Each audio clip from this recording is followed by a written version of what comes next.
Et,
Voilà, bonjour à toutes et à tous. Merci de nous avoir rejoints pour cette séance du mois de mars 2024. Bonjour également au public, aux internautes qui nous suivent via la page Facebook de la province. Et je cède directement la parole au directeur général pour le dépôt des dossiers. Monsieur le Président, Mesdames, Messieurs, j'ai l'honneur de déposer sur le bureau du Conseil les projets de résolution qui vous ont été communiqués via le portail. Merci, Monsieur le Directeur Général. Sont excusés pour cette séance Madame Delphine Guelf et Monsieur Francis Teifer. Pas d'autres.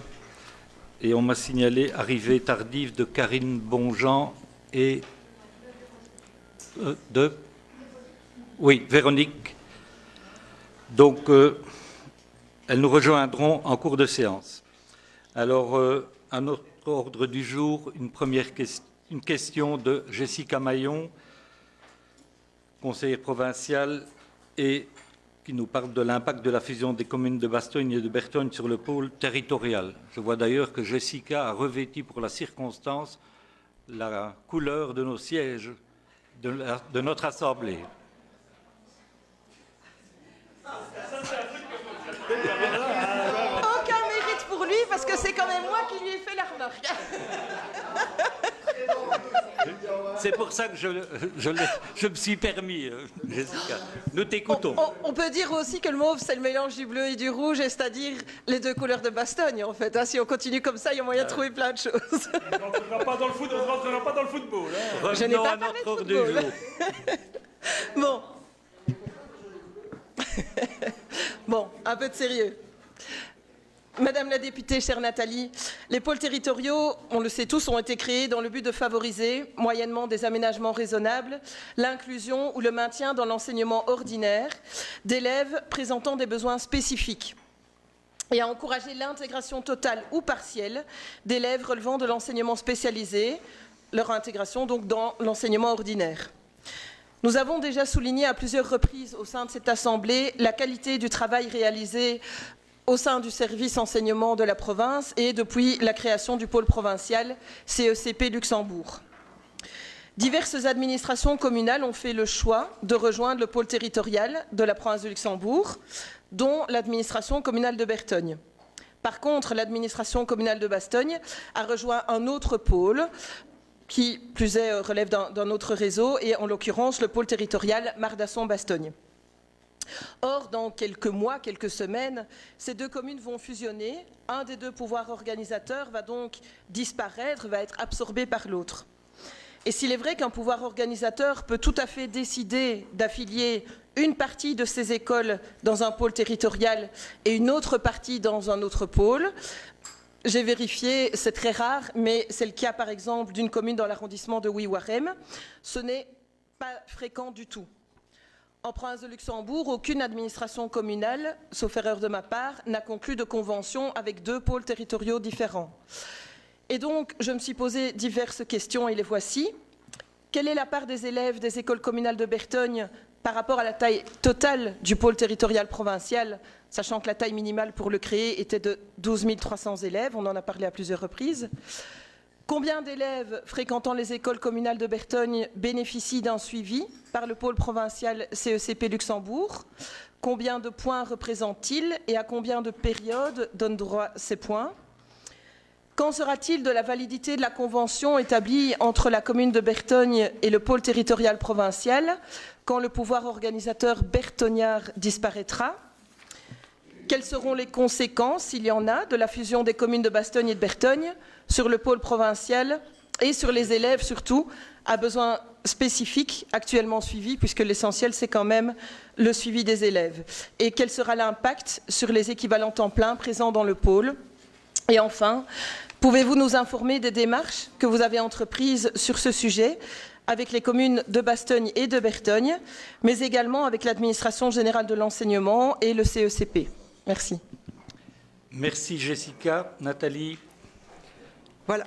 Tout d'abord, merci Jessica pour ta question. Nous permet encore de mettre la lumière aussi sur le pôle territorial. Vous savez que je pense que tout le monde a été mobilisé autour du pôle territorial, donc ça permet justement de pouvoir en reparler aujourd'hui et de voir un petit peu l'impact sur la fusion des communes de Bastogne et de Bertogne, évidemment, sur le pôle territorial. Alors c'est une question importante qui nous a mobilisés dès le départ quand on a entendu parler de fusion. Évidemment, c'est la première chose auquel on a pensé, nous, au niveau de la province, c'est quitte pour le pôle territorial. Alors, je vais reprendre un petit peu les explications et puis répondre à toutes tes demandes et te rassurer, enfin nous rassurer tous par rapport à ça, quoi. Alors, donc, les pôles territoriaux, ils ont été effectivement créés pour répondre aux besoins spécifiques des élèves dans l'enseignement ordinaire. Leurs missions, elles sont de deux ordres. Donc, il y a des missions d'accompagnement des écoles coopérantes. Donc, ça, c'est vraiment les missions à caractère collectif. Et alors, il y a des missions relatives à l'accompagnement des élèves inscrits dans les écoles coopérantes. Donc, ça, c'est plutôt à caractère individuel. Alors, si Bertogne a rejoint le pôle territorial de la province, comme tu l'as dit, ce n'est pas le cas de Bastogne. Et sur le principe, la fusion des deux communes ne constitue pas un problème en soi, dans la mesure où il est possible pour un pouvoir organisateur, comme tu le sais, comme tu viens de le dire, d'affilier une partie de ces écoles dans un pôle territorial et une autre partie dans un autre pôle. Et au départ, il y avait une commune qui hésitait entre plusieurs aussi, et donc on aurait pu l'envisager, ça aurait pu se passer, mais aujourd'hui, évidemment, ça ne l'est pas.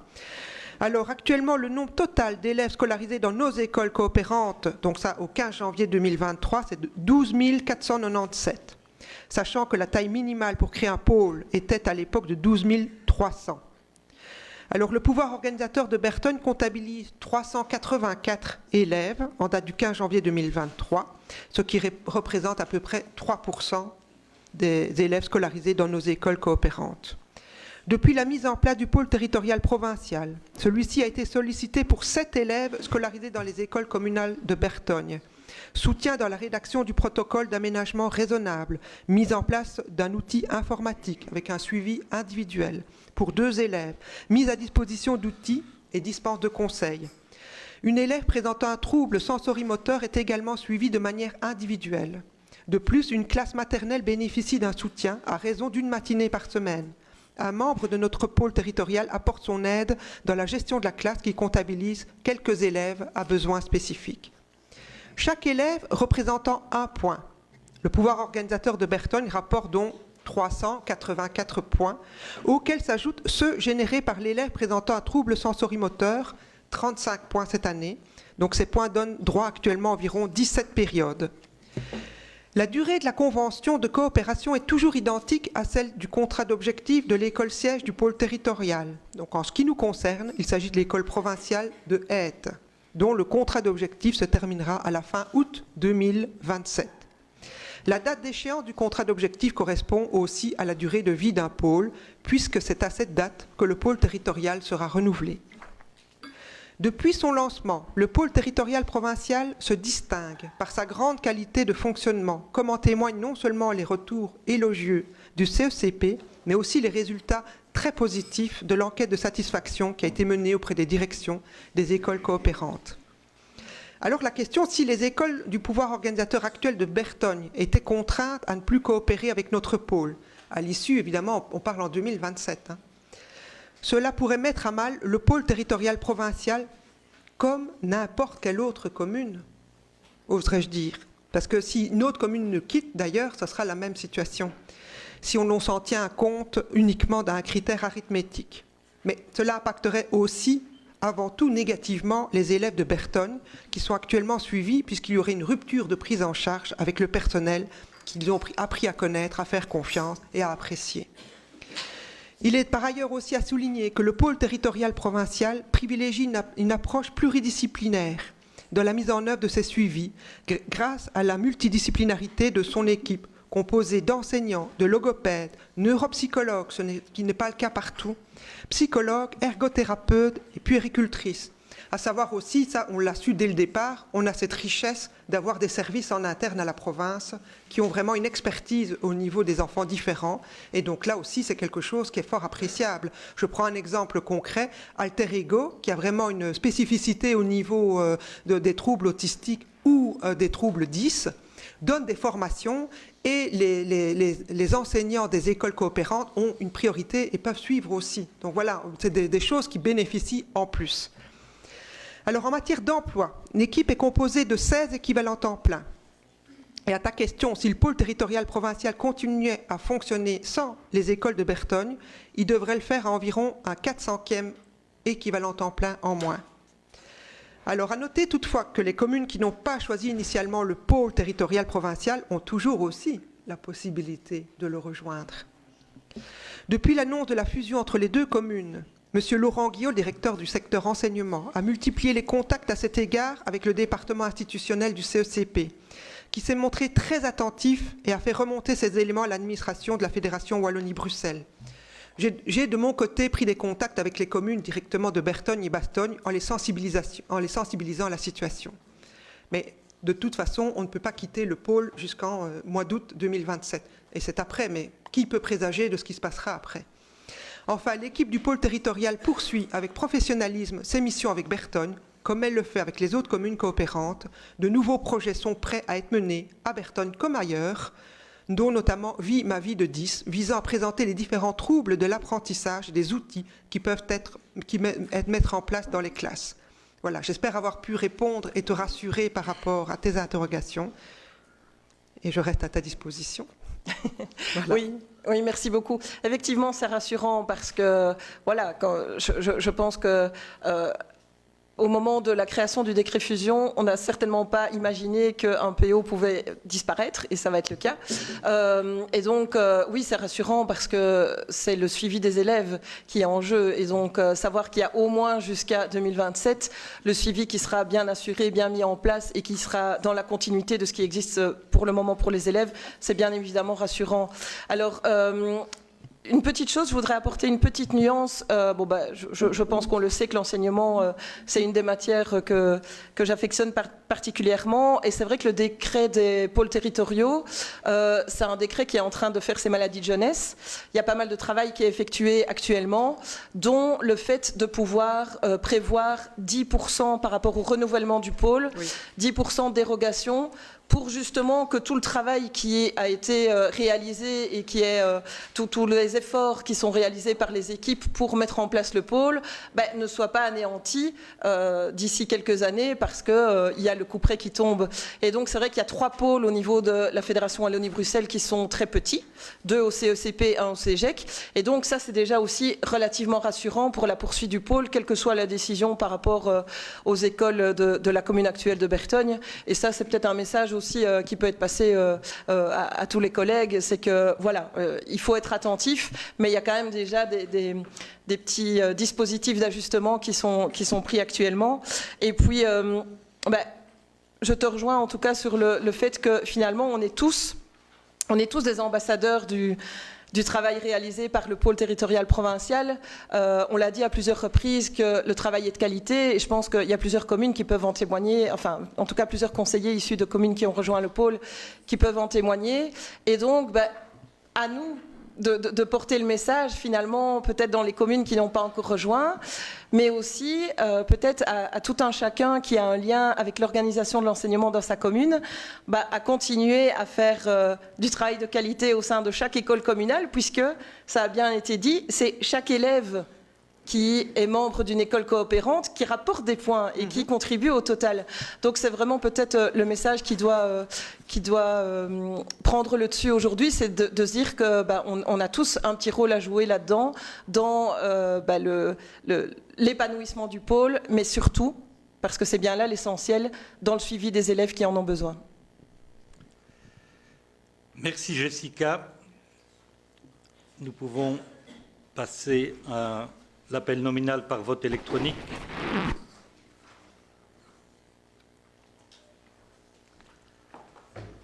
Je vous remercie. Alors, nous devons approuver le PV de notre réunion du 23 février 2024. Y a-t-il des remarques? En l'absence de remarques, je considère ce PV approuvé. Il n'y a pas de point au niveau des représentations, et nous pouvons passer directement à la présentation de Luxembourg 2030 et je laisse le soin à notre député Stéphane pour l'introduction de ce point.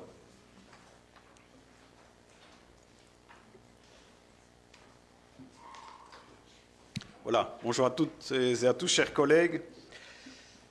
Il faut se rappeler le début de cette législature et la déclaration de politique régionale.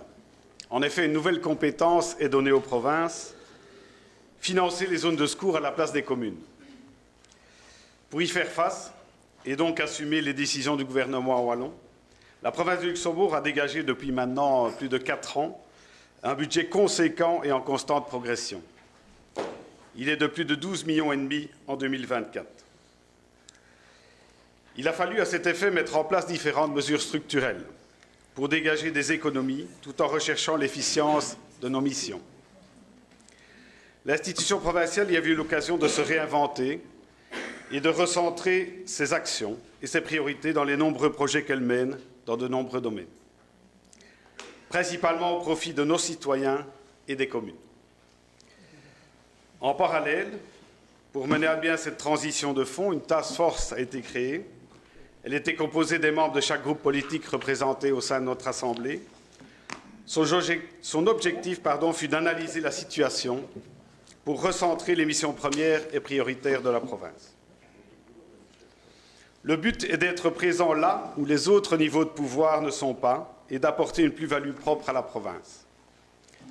Par exemple, l'institution provinciale ne s'occupe plus de promotion touristique, car c'est une mission donnée aux maisons du tourisme.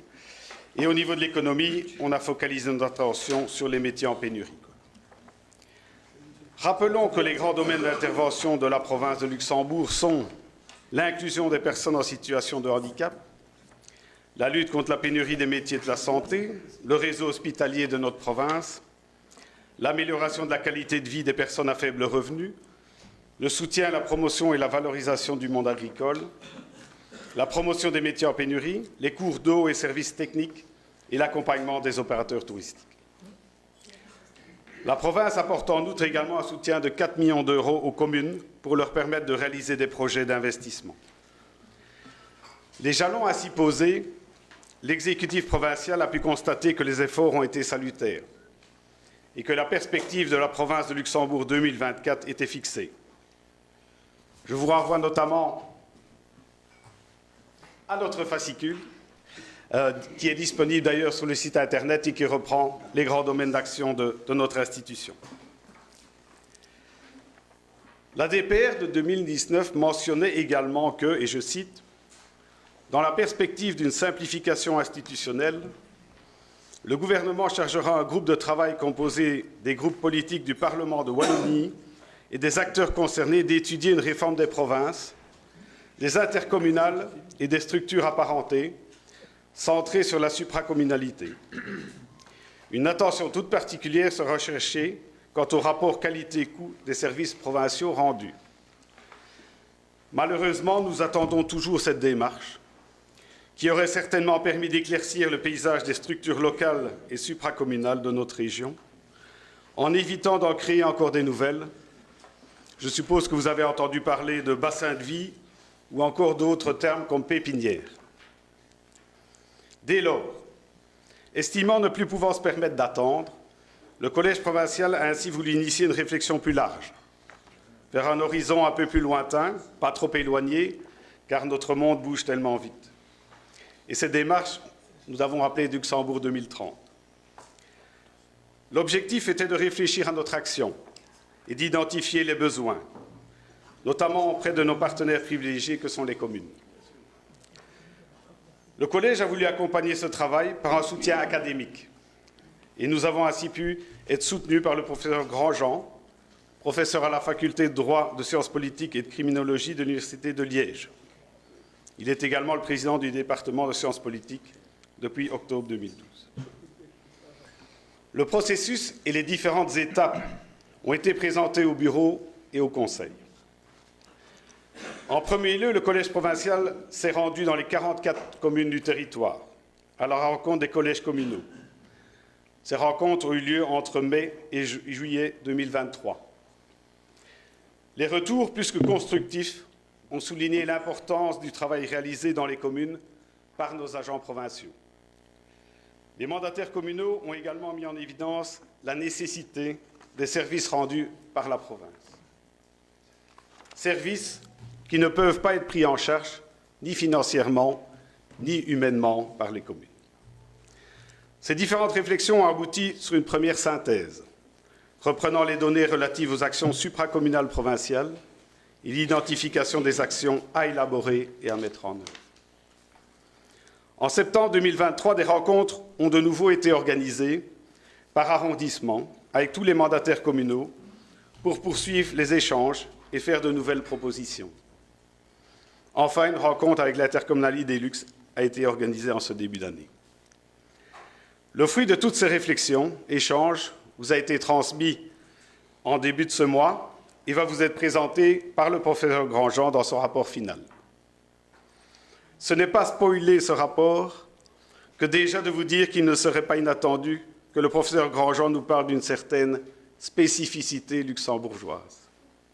La parole est à vous, professeur. Merci Stéphane.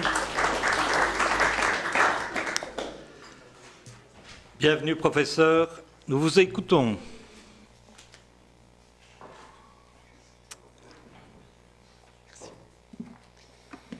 Merci beaucoup, monsieur le député président. Alors, je me présente devant cette vénérable assemblée qui bénéficie, je pense, de la légitimité pour apporter un éclairage au rapport provisoire qui vous a été transmis.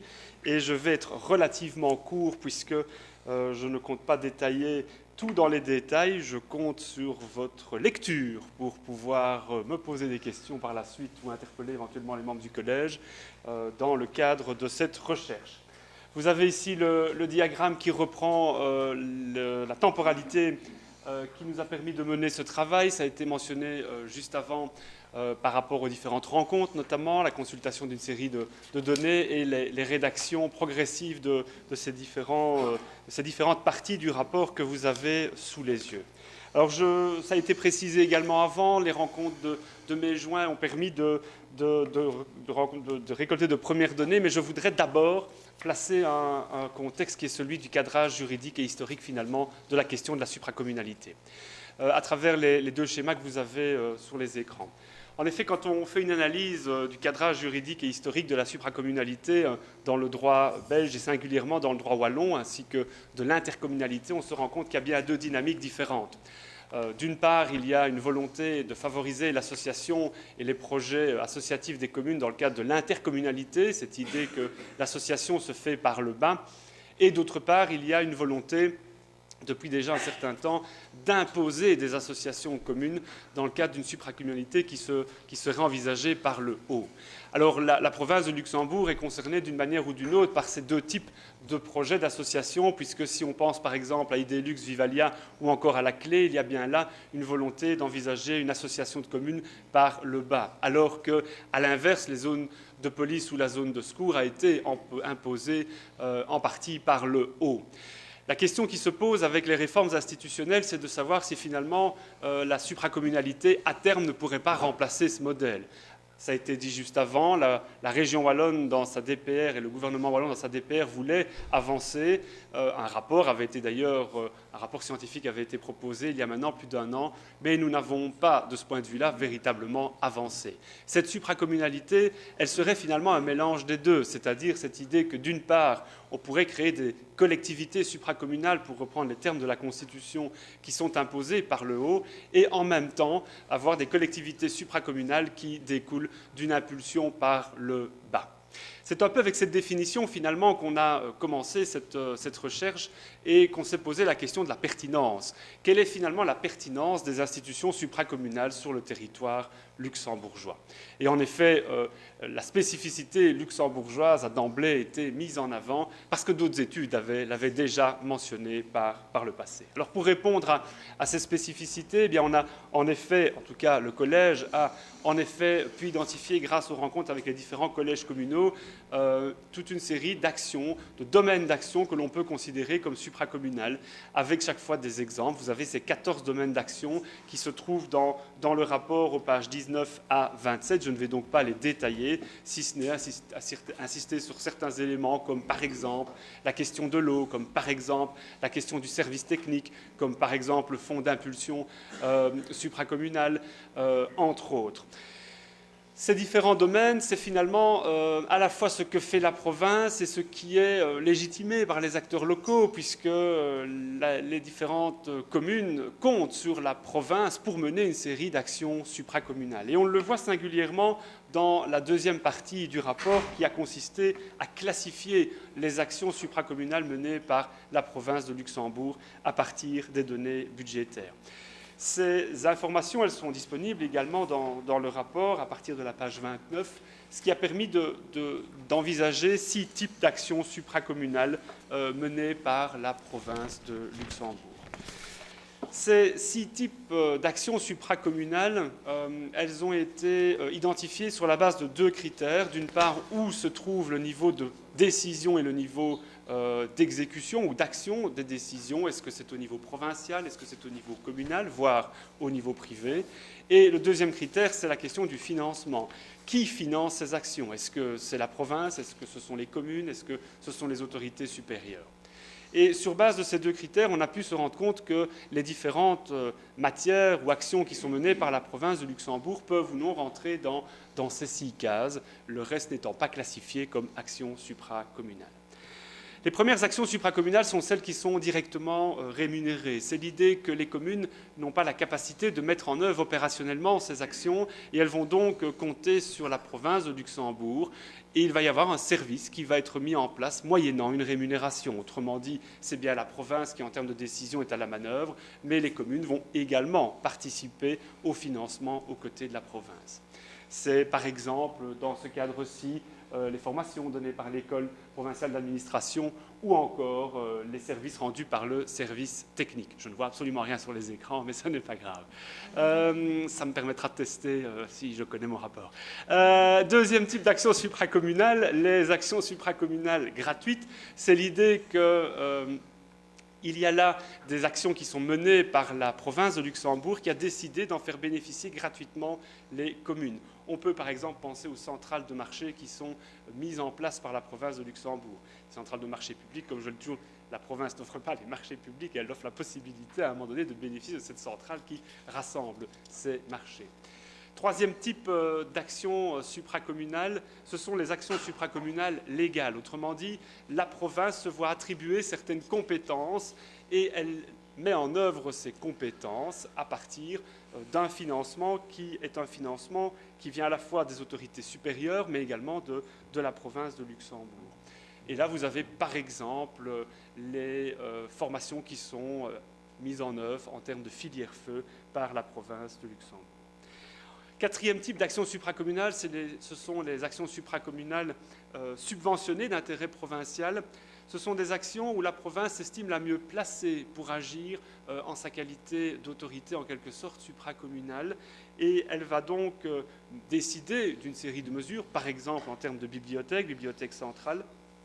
Et comme son nom l'indique, ce sont des actions qui sont subventionnées par les pouvoirs supérieurs. Autrement dit, l'argent vient de la communauté, entre autres, mais ça peut être la région ou l'État fédéral pour d'autres matières. Cinquièmement, ce sont les actions supracommunales territoriales. Ce sont des actions qui vont être menées de concert entre les communes et la province au nom d'une certaine solidarité territoriale. Autrement dit, il y a un partage de pouvoir et un partage de financement tant entre la province qu'entre les communes. Et ce sont par exemple les 2 intercommunales que l'on connaît bien, Idelux et Vivalia. Enfin, dernier type d'action supracommunale, ce sont les actions supracommunales publiques-privées, où en fait la province va subventionner ou aider par des apports en aide de matériel ou de personnel toute une série d'acteurs privés. Et donc ce sont ces acteurs privés qui vont en fait décider et agir sur le territoire provincial, mais le financement vient au niveau provincial. Ce sont toutes les subventions, par exemple, qui sont données à toute une série d'ASBL.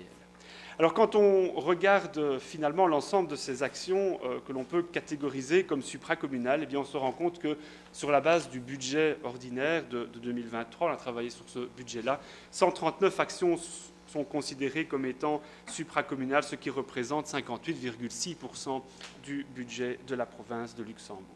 Sur base de cette classification, nous sommes allés, comme ça a été dit, donc, durant les rencontres de septembre, rencontrer les élus par arrondissement. Ces 5 rencontres de septembre qui ont permis d'identifier finalement les demandes ou les besoins outre ce qui existe déjà. Et vous avez sur les écrans, dans les 14 domaines d'action tels qu'on les avait catégorisés au début, eh bien, des mesures qui sont proposées par les différents acteurs locaux pour pouvoir poursuivre en quelque sorte ces actions supracommunales. Je voudrais en citer quelques-unes parce qu'elles sont ressorties régulièrement sur base d'une certaine intensité, je dirais, dans le cadre des échanges. En termes de fonction publique locale, la mise à disposition d'agents provinciaux pour les communes, cette idée d'équipe volante ou antenne volante, elle est notamment, et ça, je rappelle qu'en 2018, sous le précédent exécutif de la province, on avait déjà mené une enquête sur les ressources humaines au niveau provincial et que ça avait déjà été épinglé. Je vois 2 anciens députés provinciaux dans la salle avec qui on avait pu échanger à l'époque. En termes de politique environnementale, c'est la gestion des cours d'eau. Là, il y a une demande qui est très forte formulée par les acteurs locaux. En termes de politique culturelle et d'enseignement, on constate que les acteurs locaux vont souligner finalement le fait que la province compense de plus en plus les manquements, notamment de la Fédération Wallonie-Bruxelles sur le territoire provincial. En termes de politique sociale et de santé, c'est notamment la création de maisons médicales communes et ou de pôles de soignants volants, la création également de logements d'urgence et la participation financière de la province de Luxembourg à la prise en charge de garanties locatives et aux agences immobilières sociales. En termes de politique économique, c'est la meilleure couverture des zones blanches ainsi que l'attention qui est portée sur la présence des distributeurs de billets sur l'ensemble du territoire. En termes de politique énergétique, c'est la mise en place d'un cadastre éolien. Et enfin, en termes de politique de mobilité, c'est le développement d'infrastructures et ou de services de mobilité. Au final, on arrive au terme de cette recherche avec une définition qui est celle qui ressort des échanges avec les communes. Vous l'avez sur les écrans. Je l'ai un tout petit peu modifié encore en retravaillant ma présentation hier. Et donc cette idée que finalement, selon les acteurs locaux, la supracommunalité renvoie à une association volontaire et informelle. Et là, il y a une distinction qui est faite avec ce qui existe déjà en termes d'intercommunalité. Il ne faudrait pas institutionnaliser de la même manière la supracommunalité. Donc une association volontaire et informelle de communes par projet.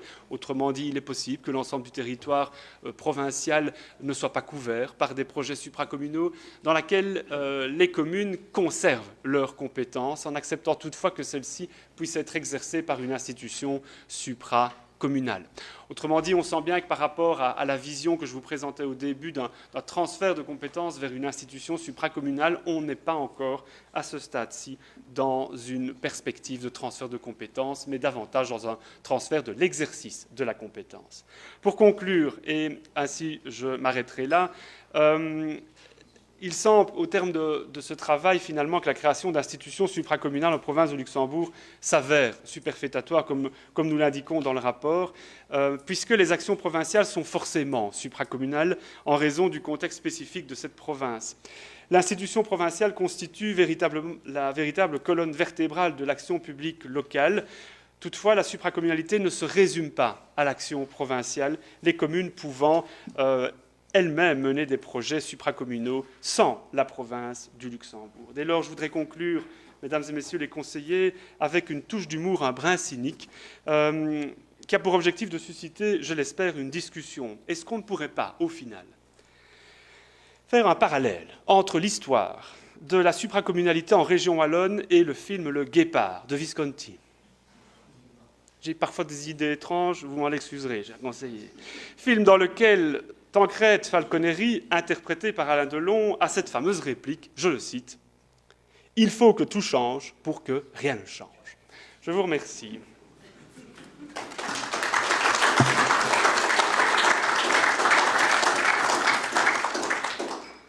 Merci, professeur, pour cet exposé. La parole est à nos conseillers qui souhaitent poser une question.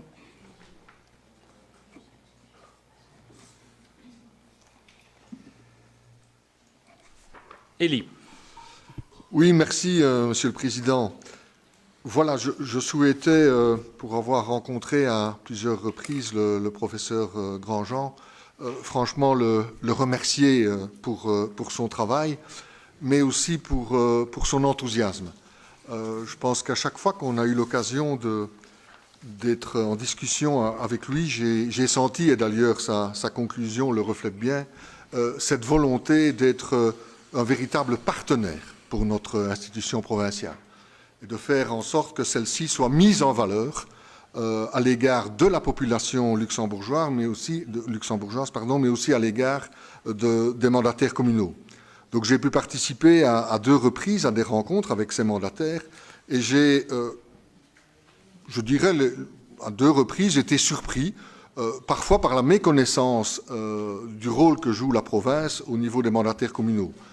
Nous sommes ici pratiquement tous des mandataires communaux et je pense que notre rôle demain sera peut-être encore de davantage mettre en avant ce rôle au niveau de nos collèges communaux pour faire en sorte que notre institution soit encore mieux reconnue demain qu'aujourd'hui à l'égard de nos communes et probablement de sa population.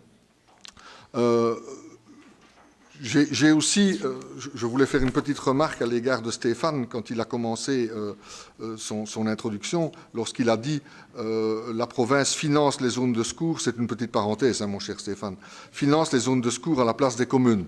Je suppose que là, tu as floché un petit peu, parce que c'est plutôt que la province donc, finance les zones de secours aux côtés des communes.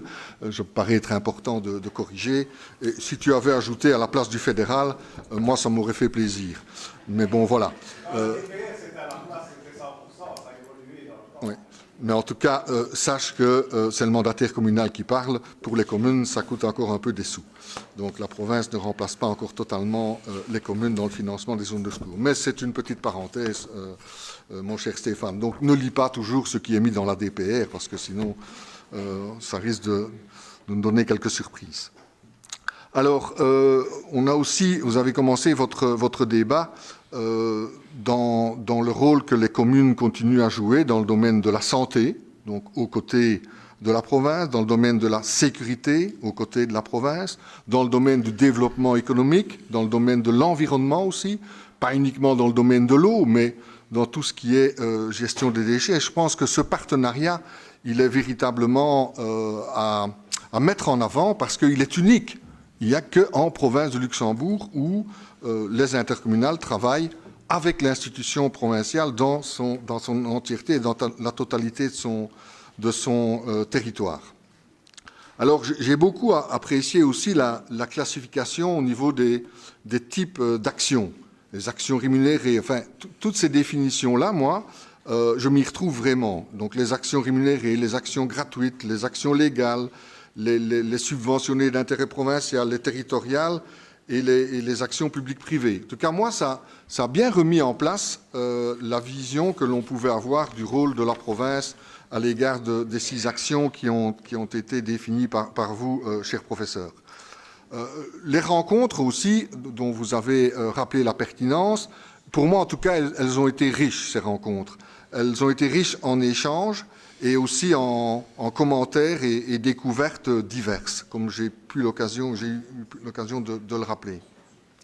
Et puis on a les mesures qui ont été proposées. Je pense qu'il faut vraiment tenir compte de ces débats-là qu'on a eus avec les mandataires communaux dans les mises à disposition de personnel, vous en avez parlé, dans la gestion des cours d'eau. Et là, on va avoir déjà un premier résultat aujourd'hui au travers d'une proposition qui est faite par la députée responsable. Dans le domaine de la culture et de l'enseignement, Nathalie a inauguré, avec d'autres bien sûr, aujourd'hui ou cette semaine, l'enseignement à Bertry. Donc tout ça est vraiment positif.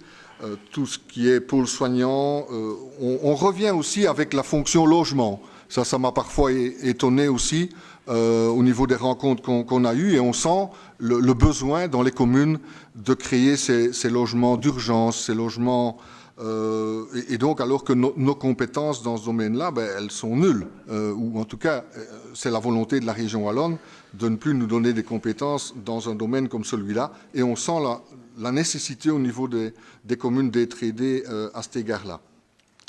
Alors, en tout cas, j'ai toujours ressenti dans les réunions cette volonté des mandataires communaux de voir la province jouer un rôle important demain. Et je pense que pour nous ici, dans cette enceinte, c'était vraiment important d'avoir organisé ces rencontres et je remercie celles et ceux qui y ont contribué et certainement le professeur Grandjean. Encore merci à vous pour votre travail et votre éclairage. Merci Élie. Vincent. Oui, Monsieur le Président, j'étais frappé par la divergence de vues au sein de la majorité en ce qui concerne les zones de secours, mais je la comprends, évidemment, cette divergence, parce que c'est tellement peu clair, tellement difficile de comprendre que la province, et là, je pense que le député provincial a raison quand il dit c'est à la place des communes, puisque oui, on finance, mais on n'a rien à y dire, ou très peu, sans vouloir dévaloriser le poids de la voix du député provincial parmi l'ensemble des 44 bourgmestres qui dirigent la zone. Donc oui, la manière dont ça a été fait, la province, c'est à la place d'eux. Et je comprends le souhait aussi d'Élie de Blier de dire bah non, c'est ensemble, et c'est comme ça que ça devrait se faire, effectivement. Mais si j'ai une question moi, au professeur à ce sujet-là, est-ce que ce n'est pas le plus mauvais exemple de supracommunalité qui puisse exister, simplement sur base du principe que normalement celui qui décide c'est aussi celui qui paye ou alors qui justifie, puisque la province n'a même pas un pouvoir de tutelle par rapport aux sommes qu'elle apporte. On ne peut pas dire que c'est un subside, on ne sait pas ce que c'est une ponction obligée et sans aucun droit de regard. Donc dans la supracommunalité, quand on cite les zones de secours, et c'est évidemment sans critique par rapport à ceux qui essayent de faire ou qui font malgré tout cela tourner cette zone de secours avec une structure qui n'a pour moi ni queue ni tête et qui viole le principe essentiel de avoir celui qui paye doit avoir un pouvoir de décision, que ce soit proportionnellement dans l'Assemblée qui décide ou via une tutelle sur les décisions qui sont prises. Merci Vincent. Professeur. Alors, oui, je vais répondre assez rapidement et assez clairement à votre question. Pourquoi ? Parce que c'est une supracommunalité qui est imposée par le haut, en fait, tout simplement. Et ce qu'on constate, si je reviens un peu à une certaine littérature scientifique sur la supracommunalité dans d'autres États européens, on voit bien que la tendance, pour le moment, lorsque les projets fonctionnent véritablement, c'est quand elle est volontaire et qu'elle associe par le bas les acteurs qui décident précisément, d'une part, de la délimitation, évidemment, géographique de cette supracommunalité ou de ces zones de secours, si je devais prendre cet exemple, mais également qui sont à la manœuvre. Et je crois que le problème dans ces zones de secours, c'est qu'il vient d'un autre siècle, entre guillemets, puisque c'est quand même la fin des années 90, début des années 2000, où on n'envisageait pas du tout la même manière, je dirais, l'association des communes et des provinces dans le cadre de la sécurité publique, tout simplement. Donc, pour répondre à votre question, oui, très simple, très clairement, compte tenu de la dynamique descendante. Oui, mais ce n'est pas seulement parce que ça vient du haut, c'est parce que ce qui vient du haut est quelque chose dont on doit penser par principe que ça ne peut pas fonctionner, puisque celui qui paye n'est pas celui qui décide.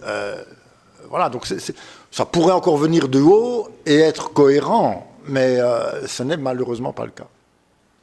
Et je le répète, sans critique sur la manière dont, malgré tout cela, on parvient à faire fonctionner notre zone de secours.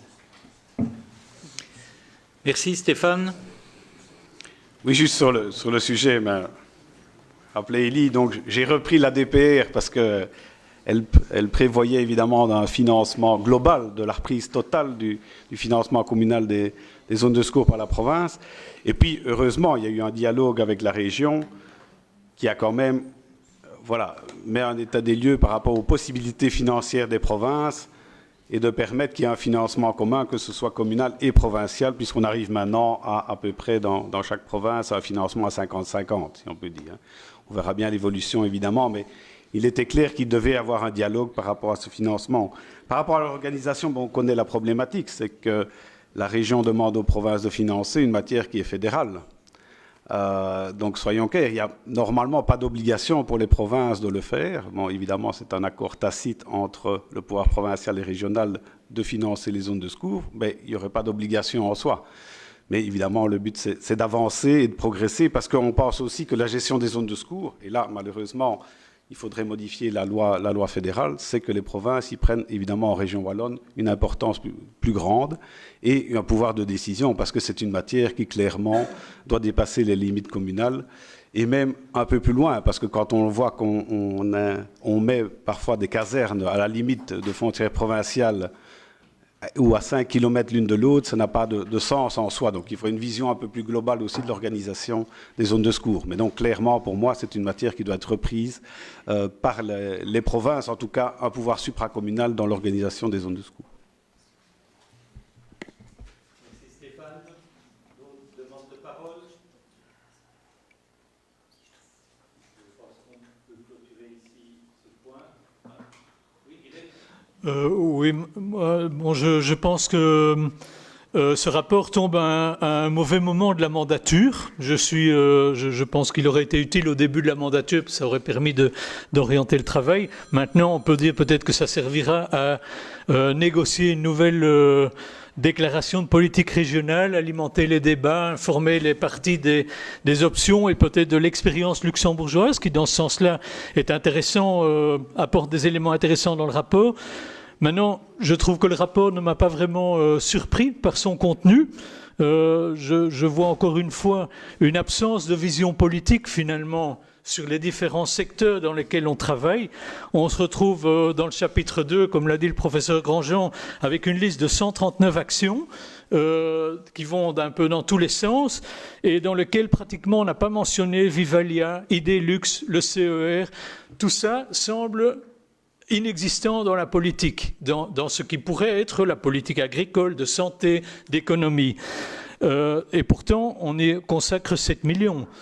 Dans l'autre partie qui me semble un autre exemple de l'aspect décousu de ces actions, c'est que ce qui pourrait contribuer à une politique énergétique et de lutte contre le changement climatique, je pense au POLEC et aux initiatives sociales de maisons, de l'habitat et le développement d'actions pour aider les plus démunis par rapport à l'adaptation de l'habitat. Mais ça se retrouve à différents endroits dans le rapport et on n'a pas réussi à le mettre ensemble et à dire ça, il y a une certaine vision, on défend là une certaine vision politique en matière d'énergie. Ça c'est un petit peu, j'appelle ça depuis longtemps, de dire qu'on devrait avoir une vision politique plus globale.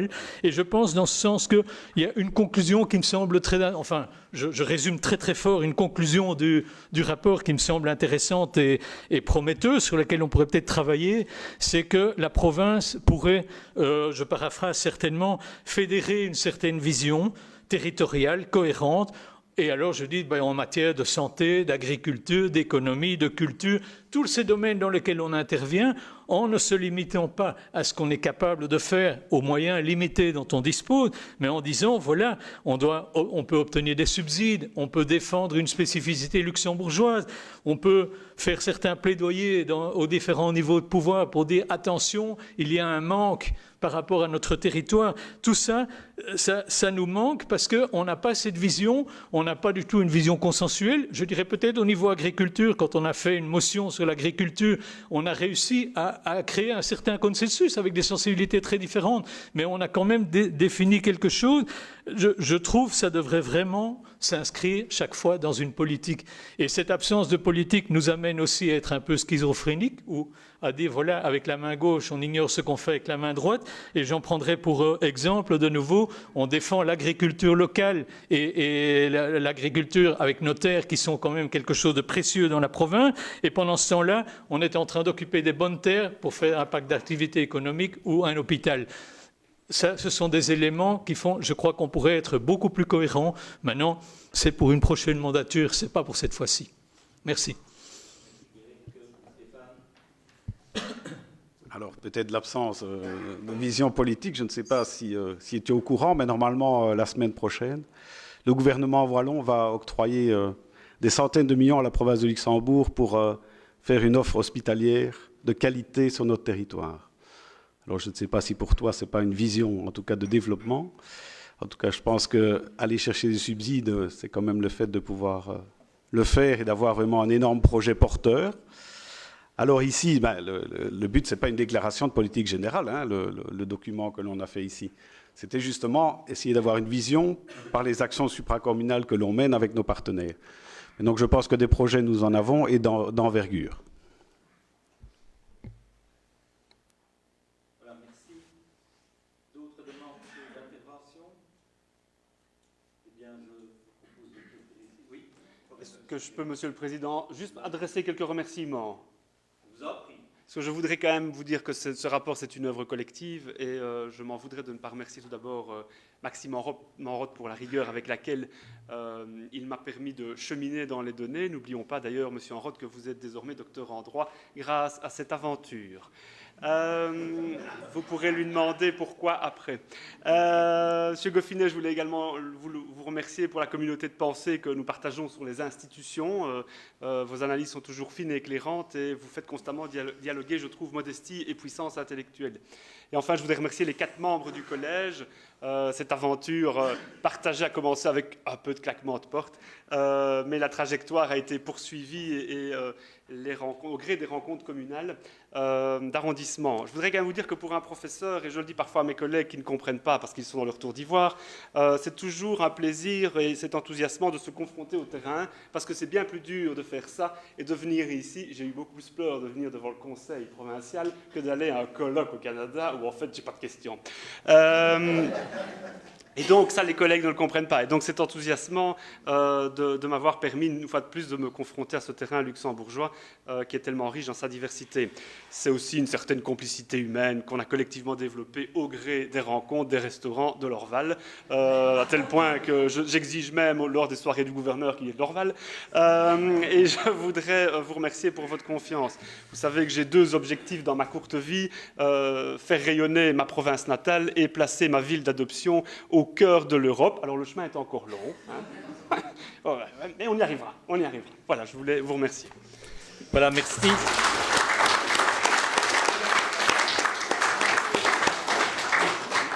Stéphane. Oui, bien évidemment, un grand merci aussi pour le professeur Grandjean pour l'accompagnement et le travail fourni. Voilà. Votre province natale, en tout cas, elle vous sera reconnaissante par rapport au travail fourni. Merci beaucoup. Et une question reste, c'est par rapport à ce rapport, évidemment, maintenant qui est formulé. Une proposition était d'en faire part, évidemment, à nos instances, en tout cas aux différents présidents de partis, parce que voilà, c'est un plaidoyer aussi pour le travail effectué en province de Luxembourg. Donc, est-ce que vous êtes d'accord que l'on puisse rencontrer ou demander des rencontres avec les différentes parties politiques francophones représentées au sein de cette Assemblée, afin justement de rapporter les éléments qui ont été collectés tout au long de cette étude. Voilà. S'il y a un accord. Apparemment, oui. Pardon ? A priori, une rencontre individuelle. Mais oui, Michel. Revenons un peu vers nos organes. Hein, Monsieur le Président, il y a quand même une réunion de bureau. Je sais qu'on piétine volontiers le bureau, mais essayons quand même de repartir de là. Je pense qu'il y a eu une réunion de bureau où on a décidé qu'on irait vers les présidents de parti et qu'il y aurait une délégation de notre conseil. Alors, je suis personnellement étonné, Monsieur le Président, que ce n'est pas vous qui faites cette proposition, mais que ça vient du collège. Nous vivons certainement en des temps où le collège a besoin d'une visibilité absolue et assez autocratique, mais je voudrais quand même que vous rappeliez ces décisions qui ont été prises par l'organe du bureau. Merci, Monsieur le Président.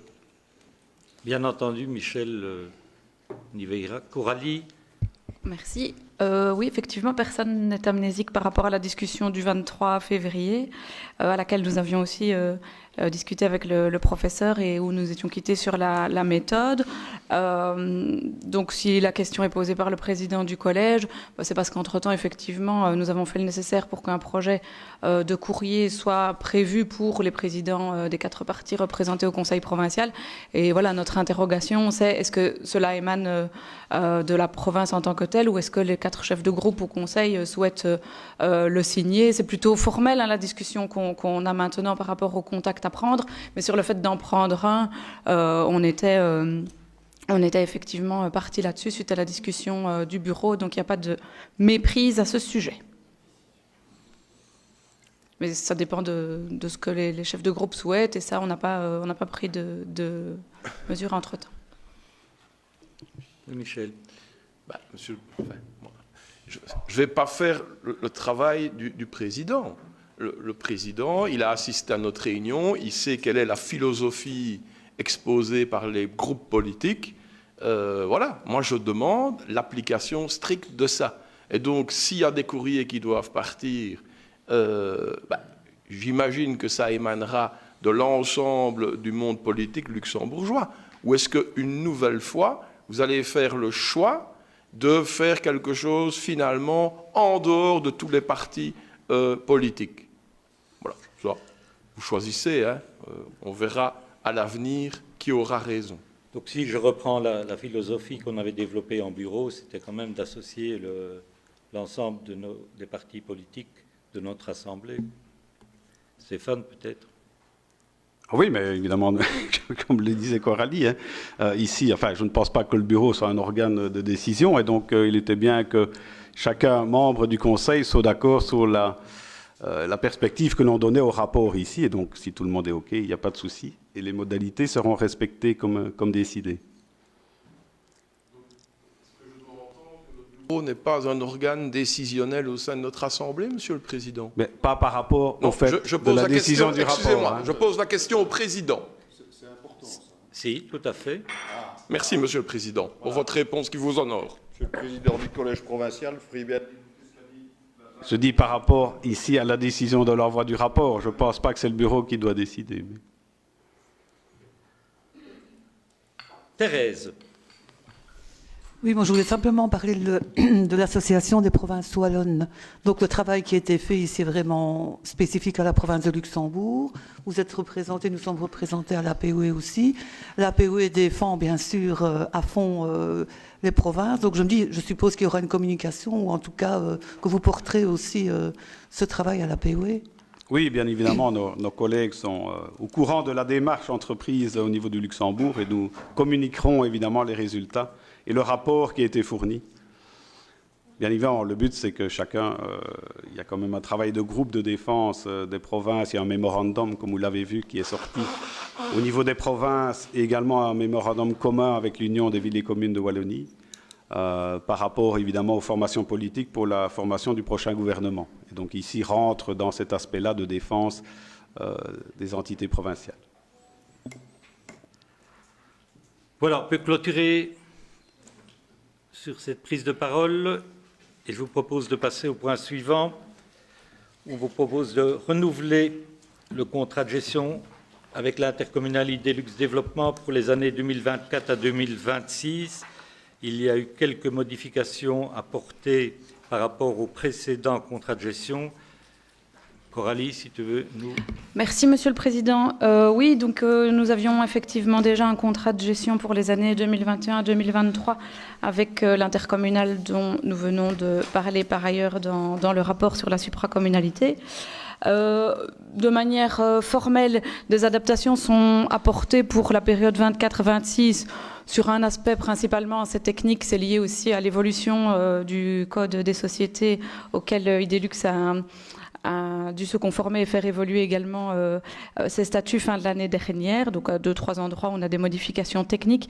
Sur le fond, cette fois-ci, nous avons profité du renouvellement du contrat de gestion pour y intégrer en fait les missions qui ont été convenus lors du recentrage des missions économiques de la province sur les métiers en pénurie. Vous vous souvenez, l'aide aux implantations d'entreprises, le soutien aux TPE, aux entreprises actives en économie sociale, ainsi que pour les initiatives en matière de développement durable et les capsules de promotion, ont été transférées à l'intercommunal pour un montant estimé à 200 000 € par an. Et ces missions sont détaillées donc à l'occasion de l'article sur les missions subventionnées. Voilà la seule modification de fond. Merci. Merci. Y a-t-il des questions ? En l'absence de questions, on peut passer au vote sur cette proposition.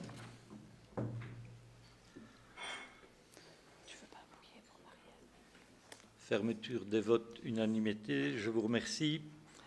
Point suivant, où on vous propose de modifier le statut administratif du personnel provincial enseignant. Nathalie.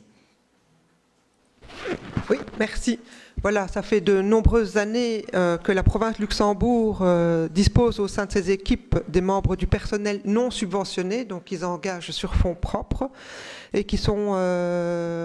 on avait prévu un statut en 2021 et alors là, il y a une légère adaptation qu'on doit apporter à ce statut administratif dans le cas des aménagements de fin de carrière de ces membres du personnel non subventionné et donc c'est une adaptation qui vise à pouvoir permettre aux membres du personnel concerné de bénéficier d'une diminution de temps de travail avec compensation de l'ONEM, mais pas d'une disponibilité précédant la pension de retraite. Voilà, donc c'est passé en COPALOC et on a tous les accords des syndicats. Merci Nathalie. Des demandes de précision? Bien, passons au vote.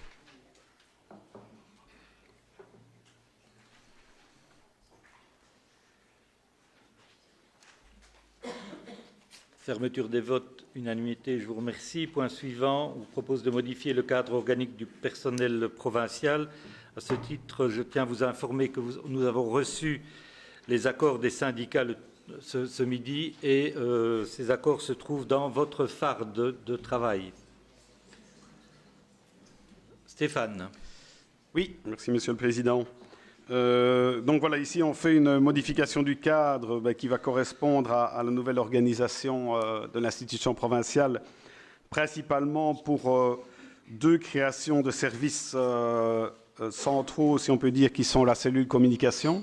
Donc on a donc créé un organe pour la publicité et toutes les actions que mène la province. Et donc on a pris dans chaque service les personnes qui à ce moment-là, menaient les graphistes de certains services, donc ils menaient la communication, puisqu'avant c'était décentralisé. Et donc maintenant, dans le cadre, on rapatrie ces personnes dans un service central au niveau des greffes. La même chose pour le service maintenance et travaux, donc principalement donc, tous les ouvriers qui avant étaient dédicacés à certains pôles et qui maintenant sont rassemblés dans un seul service, le service maintenance et travaux. Et donc, principalement, ce sont ces modifications qui sont faites au niveau du cadre. Vous voyez, il n'y a pas de modification au niveau du nombre total d'agents, et donc ce sont simplement des mouvements de postes. Merci Stéphane. Y a-t-il des questions sur cette proposition? Dominique. Oui, il y a deux points. Le premier, moi je m'étonne quand même, puisqu'il y a quand même une décision qui a été prise lors du dernier conseil provincial concernant le remplacement de l'inspecteur général, et c'est là qu'on a une décision concernant un directeur en chef.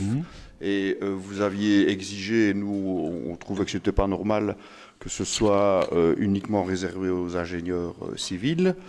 On a appris par après pourquoi, mais à ce moment-là, moi naïvement, je ne le savais pas.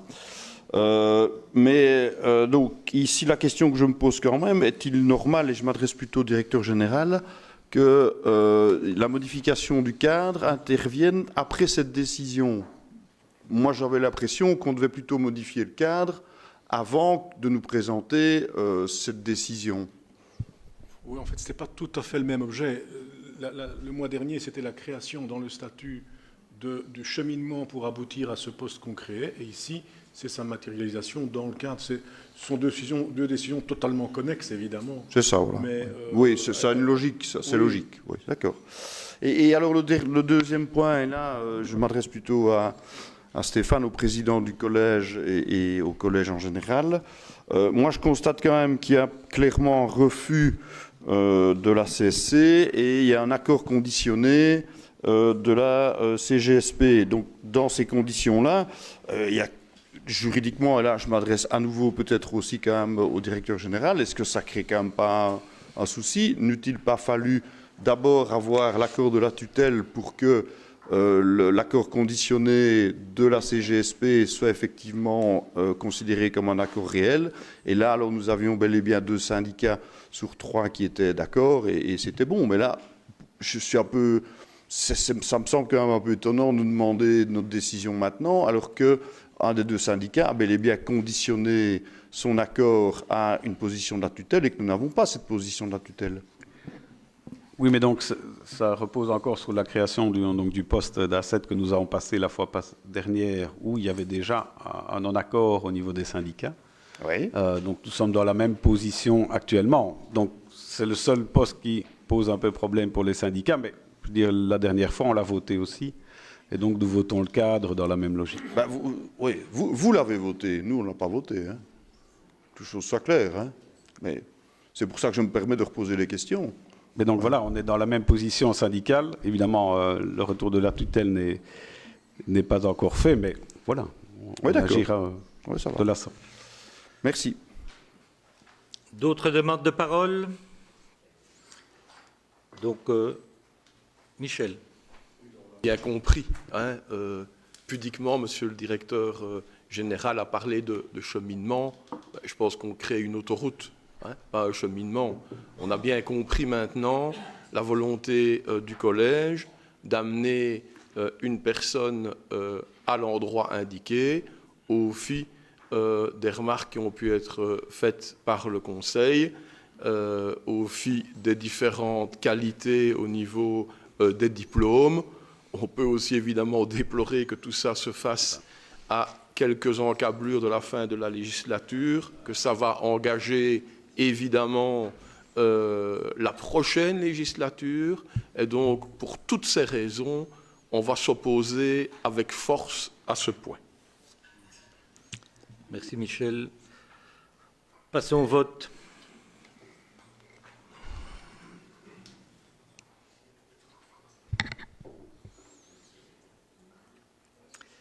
Fermeture des votes, 19 oui et 15 non. Je vous remercie.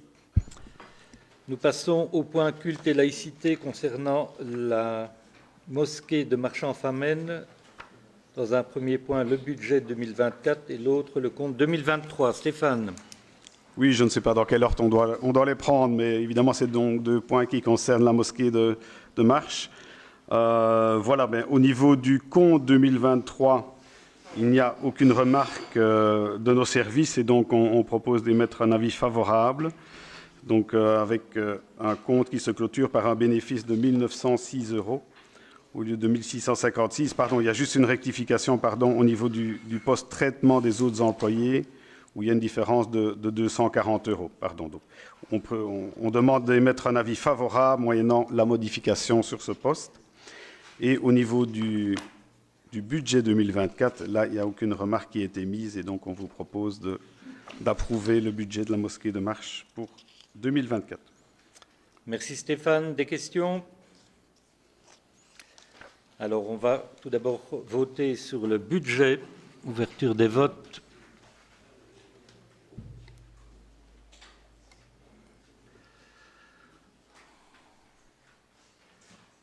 Fermeture des votes. Unanimité, je vous remercie. Maintenant, sur le compte 2023.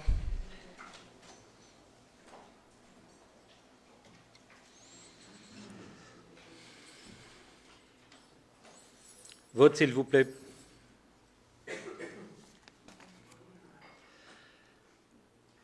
Fermeture des votes, unanimité. Merci. Alors, nous passons au règlement. Patrimoine. Service technique Marie-Ève. Tout d'abord, on vous propose d'approuver le projet de travaux d'entretien et de restauration hydromorphologique sur les cours d'eau des sous-bassins Lez-Moselle. Il faut que tu ouais, voilà. Donc, ce sont nos baux d'entretien ordinaires qu'on passe donc chaque année. Ici, ça concerne les sous-bassins hydrographiques de l'Est-Moselle pour un montant global de 316 000 € et le sous-bassin hydrographique de Ourthe-en-Blève, ici pour un montant global de 335 830 € et on intègre également certains projets du projet LIFE Vallée Ardennaise. Donc voilà, pour un montant de à peu près un peu plus que 40 000 €. Et donc il a proposé d'approuver ces 2 cahiers des charges. Question. Dominique. Président Marie-Ève, mais le projet justement LIFE Vallée Ardennaise, je ne le vois pas dans les points, moi. Non, mais en fait, donc c'est un projet européen pour lequel on est subsidié à hauteur de 180 000 €. Ouais. Et donc, comme il y a certains travaux qui sont prévus dans le cadre de ce projet-là, on les intègre dans, comment dire, le bail ici. Et alors, si tu veux savoir, il s'agit donc de suppression d'obstacles qu'on va réaliser dans les communes de Bertogne-Manet et Érezé. Oui, d'accord. Ouais, pour la remontée des poissons.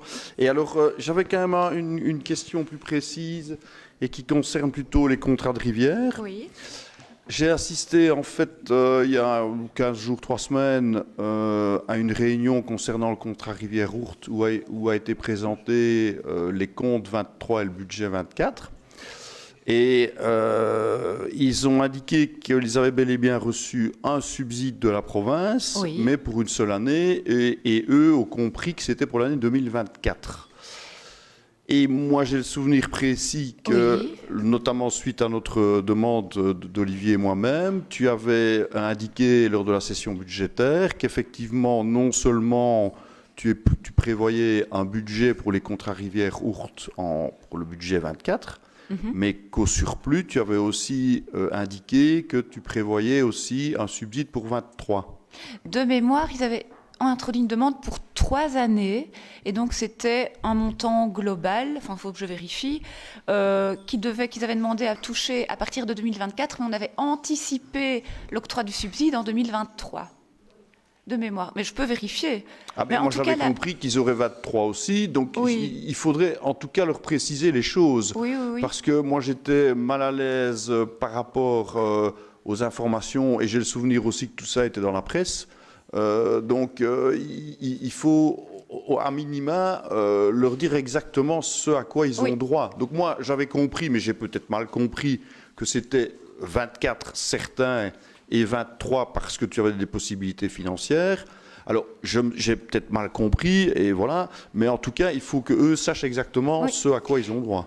Moi, je suis quasi certaine, mais je peux vérifier que c'était donc une demande globale pour 3 années, parce que c'est vraiment un plan d'action pluriannuel, que c'était une demande, comme je t'ai dit, qu'ils avaient introduit pour à partir de 2024, mais justement, ils étaient contents parce que je leur avais annoncé qu'on pouvait justement prévoir et dégager des moyens pour déjà leur octroyer en 2023. Donc, nous, quand on a eu un retour vers eux, ils avaient l'air assez satisfaits, mais je peux les contacter. Ils n'ont reçu, selon ce qu'elle m'a expliqué, enfin qu'une partie ou quoi ? Oui, ils ont bel et bien inscrit un montant pour le budget 24, mais selon eux, ils n'ont rien reçu pour 23, donc il faudrait éclaircir la situation. Et moi, j'ai pas... Si, enfin, de toute façon, l'information, je l'aurai, donc voilà, par eux, je l'aurai, mais eux doivent savoir exactement ce à quoi ils ont droit, pour quelle année, pour que soit ils puissent, je dirais, favorablement modifier le compte 23, même s'il est déjà approuvé, mais enfin, ou alors recréditer le montant 24, mais ils doivent savoir exactement ce à quoi ils ont droit. Oui. C'est important parce que Olivier, certainement, abondera dans mon sens, ils sont toujours très justes au niveau, je dirais, ligne de flottaison. Hein, voilà. Je le fais exprès d'utiliser ce comparatif-là. Ils ont quand même toujours... ils sont souvent plutôt vers une perte qu'un bénéfice, parce que aussi ils attendent des subsides promérités au niveau notamment de la région wallonne qui tardent à venir. Donc pour eux, c'est une poire pour la soif qui est vraiment fort importante. D'accord. Au moins de le savoir. Oui, mais écoute, franchement, je reprendrai contact avec eux. C'est pas fin d'après-midi, ce sera la semaine prochaine, sans problème. Oui. Mais voilà, j'ai la confirmation que l'explication que je viens de donner est correcte. Donc je reprendrai contact avec eux pour bien leur reclarifier. Bien les choses. Ça va ? D'accord. Merci. Merci Olivier. Oui, c'est pour aller dans le même sens que Dominique. Donc en fait, c'est vrai qu'on avait compris, en tout cas, moi j'avais compris comme Dominique, qu'il y aurait un montant sur 23 et un montant sur 24. Et qu'actuellement, on n'a pas reçu 1 euro pour 2023. Donc dans la compta des contrats rivières, en tout cas de ce mois, et j'entends que Dominique c'est pareil de ce côté-là aussi, on a inscrit un montant en 23, donc qui est toujours à percevoir, et un 24, un montant, évidemment, qui est à percevoir, c'est logique, parce que l'année n'est pas terminée, mais et voilà, je rejoins la ligne de flottaison des contrats rivières qui est toujours un peu basse, donc voilà. Mais donc je reverrai avec les services, parce que voilà, c'était voté en 2023, je me souviens, c'était au mois de novembre qu'on a fait voter ce subside, donc logiquement, voilà, ils auraient dû le recevoir à ce moment-là. Donc, écoute, on va reprendre contact avec eux et on s'assurera que tout est OK et on verra avec les services aussi. OK, ça va. Voilà, merci. Pas d'autres demandes de parole. Alors, passons au vote sur les travaux sous les sous-bassins hydrographiques. L'Esmoselle, tout d'abord.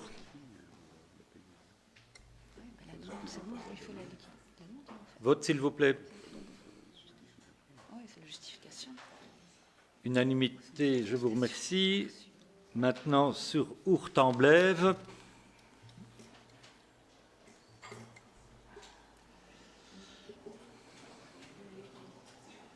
Vote.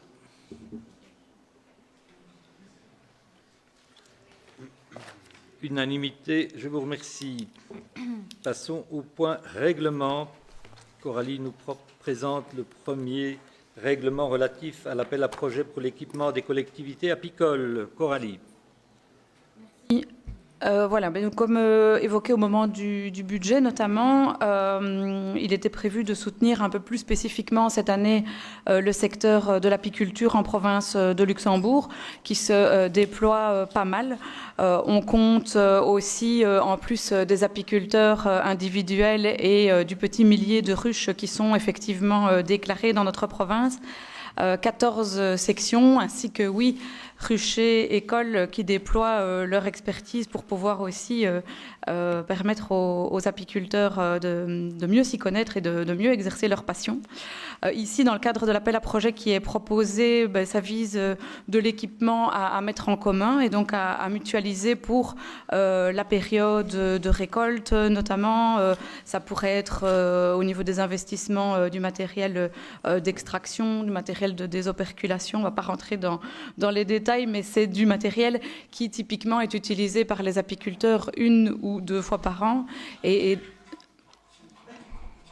donc, dans le cadre du travail de mise en commun, ça va. Voilà.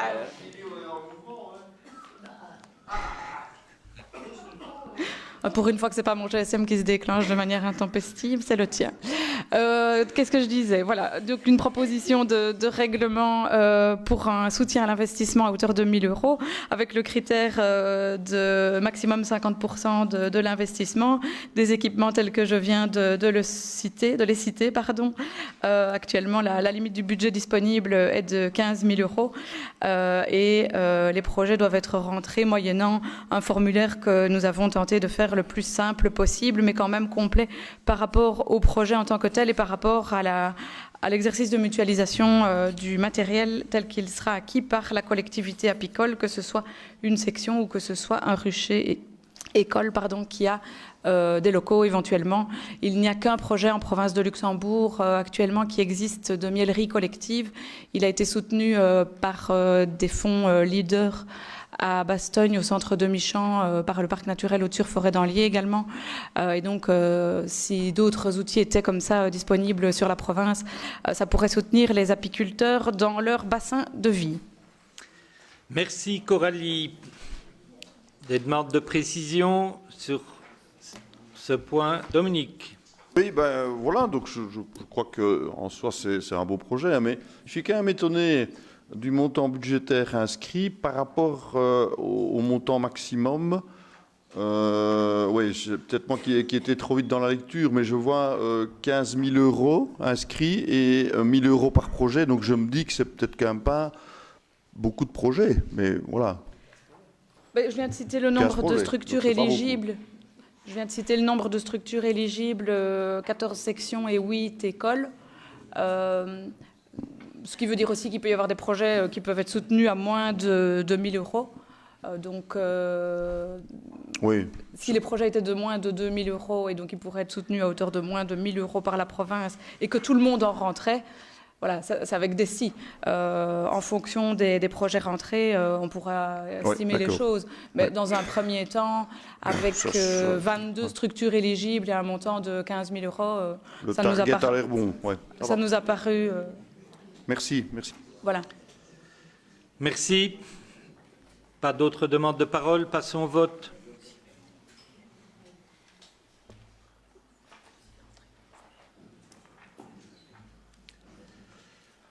Fermeture des votes unanimité. Marie-Ève va nous proposer un nouveau règlement d'aide à l'entretien des cours d'eau de 3e catégorie pour nos communes.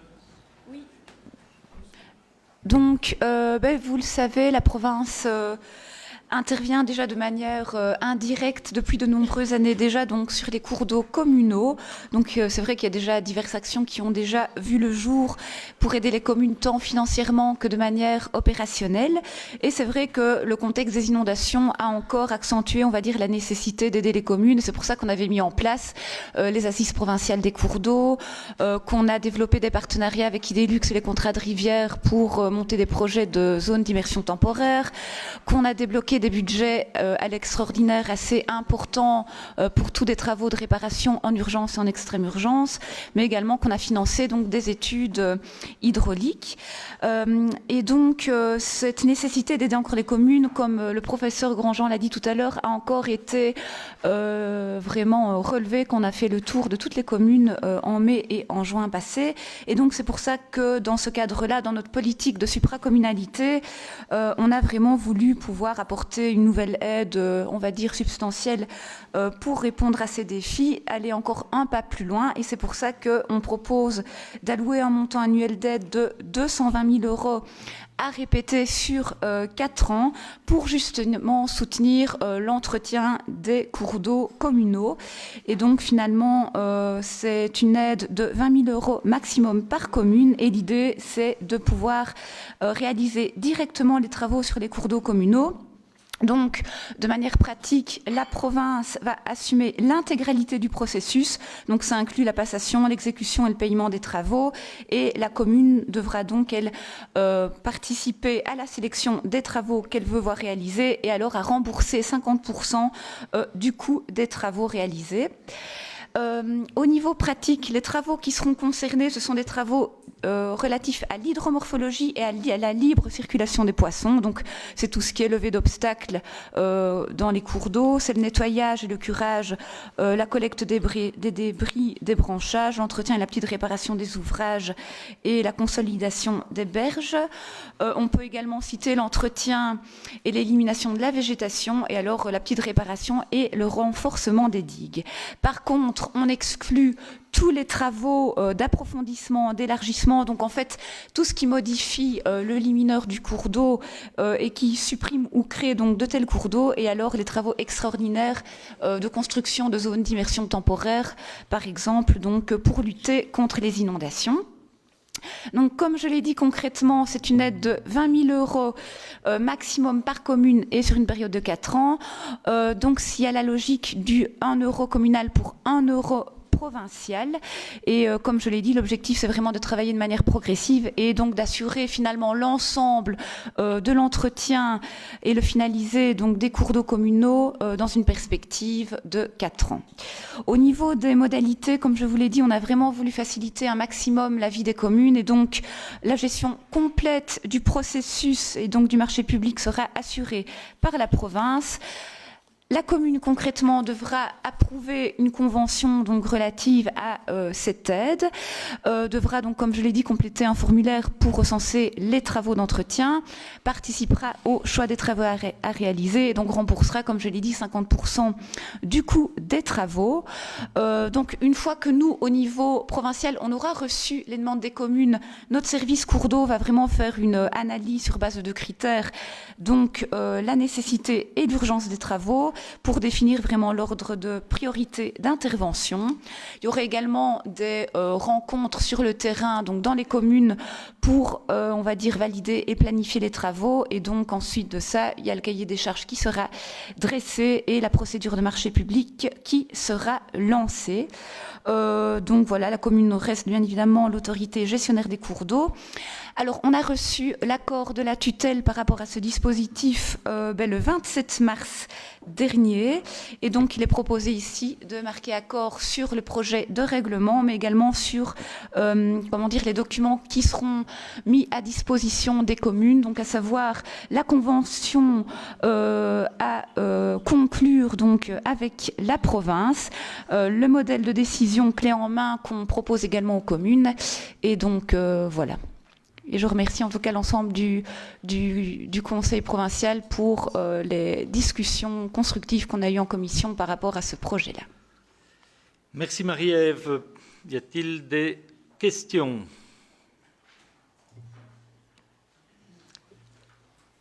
S'il n'y a pas de questions, je propose de passer au vote.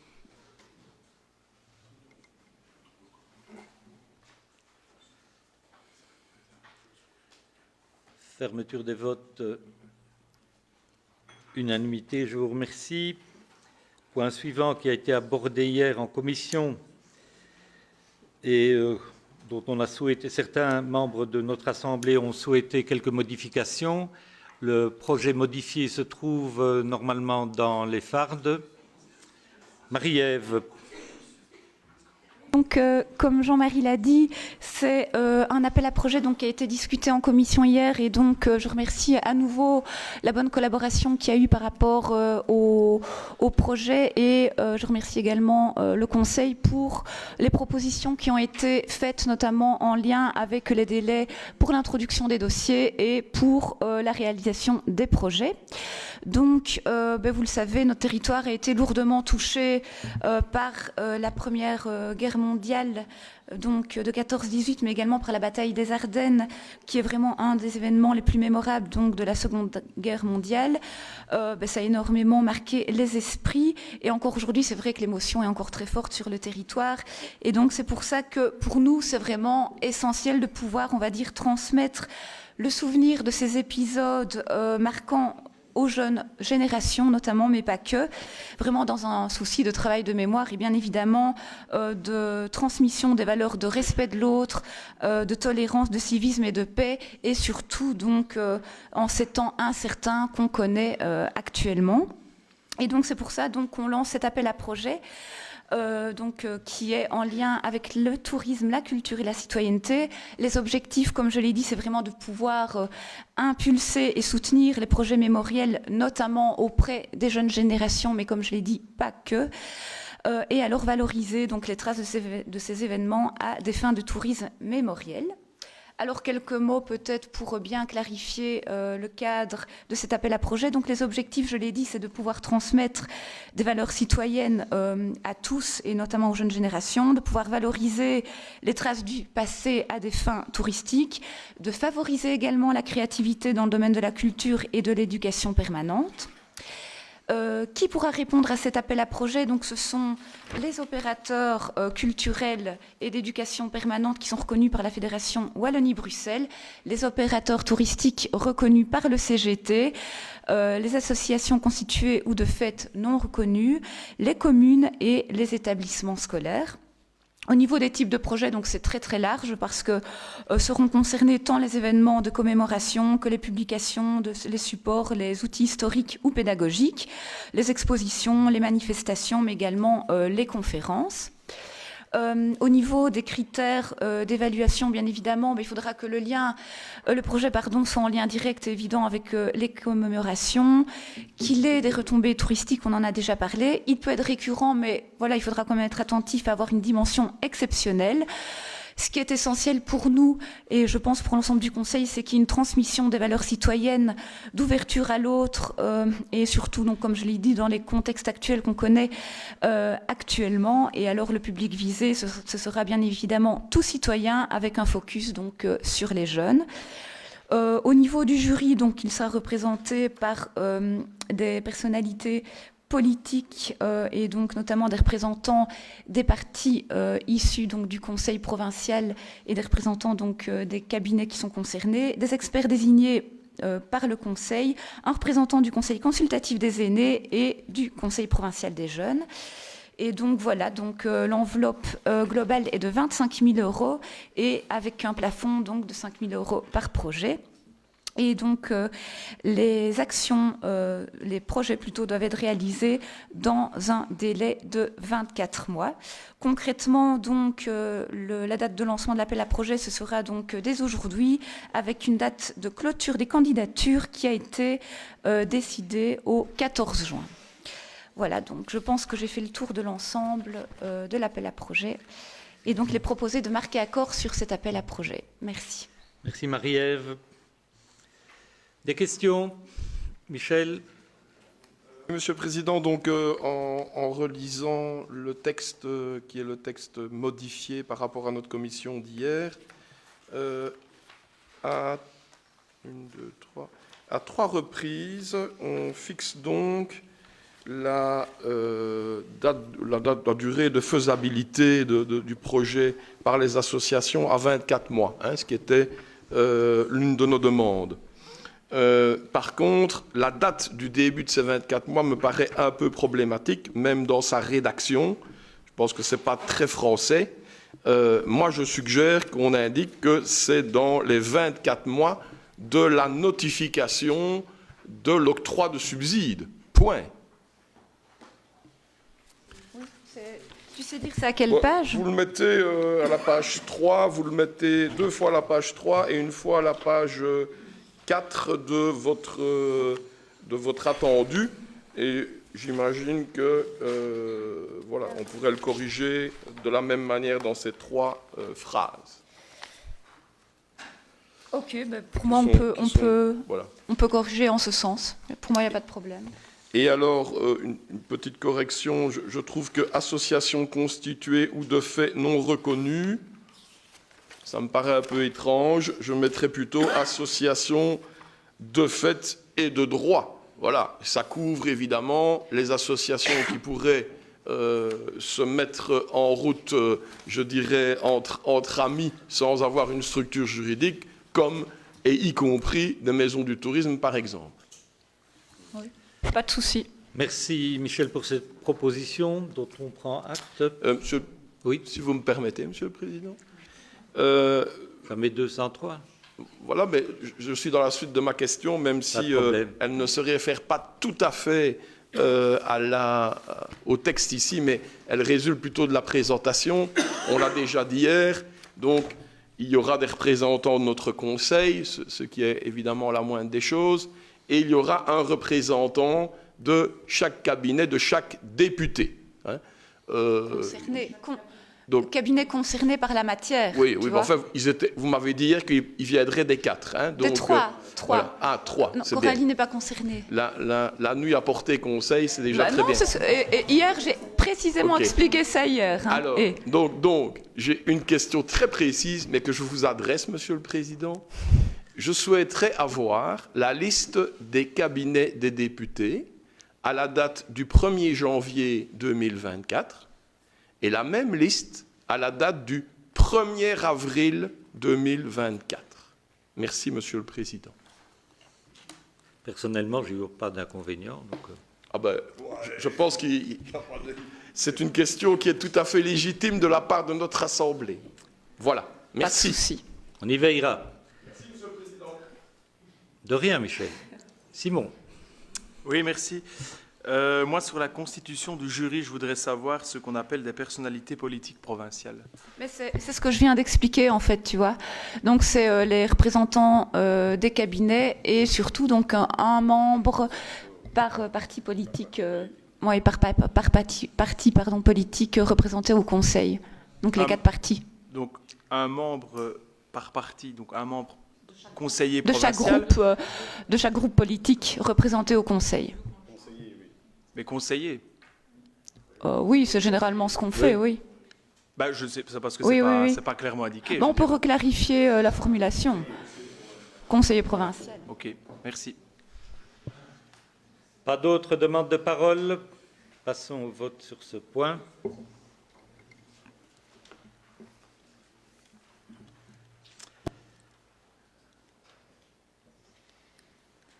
Fermeture des votes, unanimité, merci. Alors, on arrive aux subventions. Vous avez reçu le rapport mensuel du collège sur les liquidations par délégation, sur les subventions octroyées en urgence et sur les aides en nature. Et on en arrive aux subventions culture et sport. 4 propositions. Y a-t-il des questions sur ces 4 propositions de subsides? Économie, 2 propositions.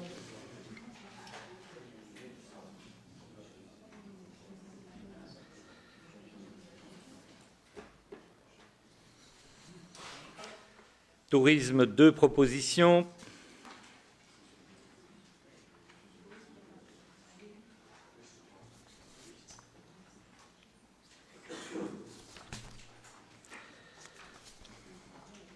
Économie, ben non, moi je ne sais pas ça.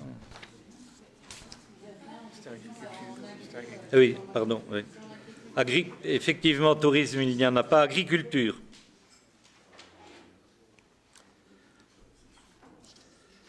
Social et santé.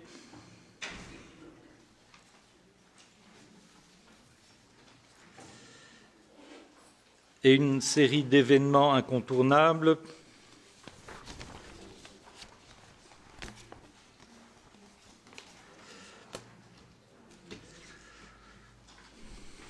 Souhaitez-vous un vote séparé pour l'une ou l'autre de ces subventions?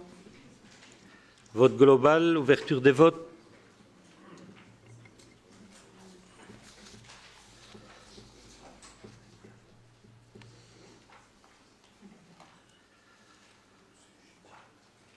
Fermeture des votes, unanimité. Je vous remercie. C'est ainsi que la séance publique de notre Conseil se termine.